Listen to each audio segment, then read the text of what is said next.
Hey everybody, Jenny here, and I am so excited to be introducing our first speaker of May. For the whole month of April, we heard from alumnus Pastor Gabe Smith as he shared in a series titled Acts, Our Calling as God's Church. That was an incredible series, so I encourage you to check those out and glean from Pastor Gabe Smith. For today, we have another incredible speaker who is a senior here at Manna University in our Christian counseling program. Olivia Cotton is here to talk us through the idea of faithful expectations. So grab your notebooks, turn the volume up, and center your focus on what the Lord has prepared for us today. Hello everyone, my name is Olivia, and I will be talking to you about the idea of faithful expectation. An awesome theme I keep rediscovering through scripture is the Lord's heart to provide for his people. Interestingly, we see that in the Bible a lot through circumstances where people are seemingly lacking.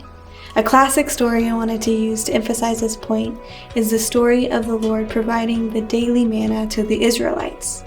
In this story, the Israelites are recently freed from the Egyptians and are now living in the wilderness. They've been complaining about their hunger and lack of provision. In fact, Exodus 16:2-3 states, "And the whole congregation of the people of Israel grumbled against Moses and Aaron in the wilderness. And the people of Israel said to them, Would that we had died by the hand of the Lord in the land of Egypt, when we sat by the meat pots and ate bread to the full. For you have brought us out into this wilderness to kill this whole assembly with hunger."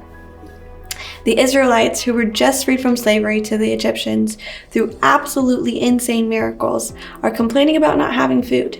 More than that, they are revealing that they think that the Lord that had just parted the Red Sea for them would let them die of hunger. Of course, this isn't the case, with verses 4-7 saying, "Then the Lord said to Moses, Behold, I am about to rain bread from heaven for you, and the people shall go out and gather a day's portion every day, that I may test them whether they will walk in my law or not. On the sixth day, when they prepare what they bring in, it will be twice as much as they gather daily." So Moses and Aaron said to all the people of Israel, "At evening you shall know that it was the Lord who brought you out of the land of Egypt. And in the morning you will see the glory of the Lord, because he has heard your grumbling against the Lord. For what are we that you grumble against us?" Later in verses 19 and 20, Moses reiterates what God instructed him to tell the Israelites about the bread, saying, "Let no one leave any of it over till the morning." But they did not listen to Moses. Some left part of it till the morning, and it bred worms and stank, and Moses was angry with them. The Israelites were brought out of Egypt through extraordinary circumstances. God showed himself powerfully through the plagues of Egypt. Despite the miraculous acts of God, the Israelites doubted God's provision and protection of them. They lived with a slave mindset toward God and not as beloved children. This is seen so clearly through the story of God providing the manna. Even after first-hand witnessing God do all of those miraculous events, they still wanted physical security to depend upon, rather than having faith that the Lord would continue to protect them. They were being tested and kept failing at doing the right thing. And as the Lord said to Moses, "The people shall go out and gather a day's portion every day, that I may test them whether they will walk in my law or not."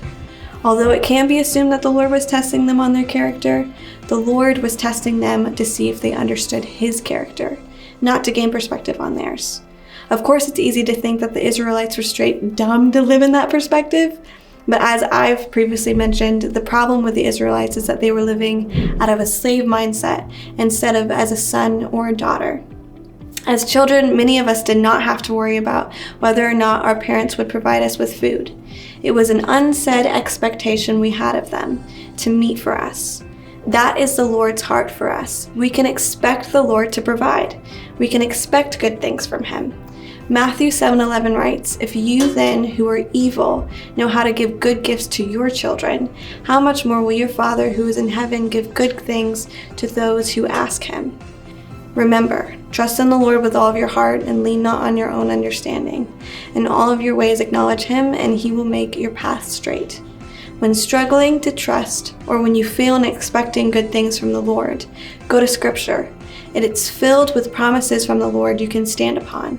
Are you feeling burdened? Expect God to give you rest as you lean into Him. Are you feeling worried about your finances? God promises to supply every need, so expect in His provision. Be encouraged. We serve a trustworthy God who desires to take care of His beloved children. Are you hindering your relationship with God due to your own limited expectations? There is so much in that question.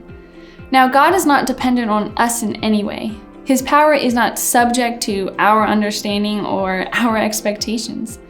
When we put God in a box in our minds, we are choosing to believe that God isn't who He says He is. We try to take control on what God can do, which is not our job. Are we hindering our relationship with God by closing our minds and hardening our hearts and making ourselves blind to His work? Hebrews 4:16 tells us that we can come to His throne with boldness. We can expect God to be faithful to His character, His promises, and His majesty. As Olivia said, the posture of the Israelites' hearts was that of a slave mindset, not of a son or daughter of the Most High God. And what was the end result of the Israelite story? God provided and took care of His children. He always does. The same is true for you and me today. We can expect God to be the faithful Father He says He is. If you need prayer, please contact us at the email on the screen. We love getting to hear from you and to serve you better. I'll see you here next week as we hear from Frank Brazel. See ya!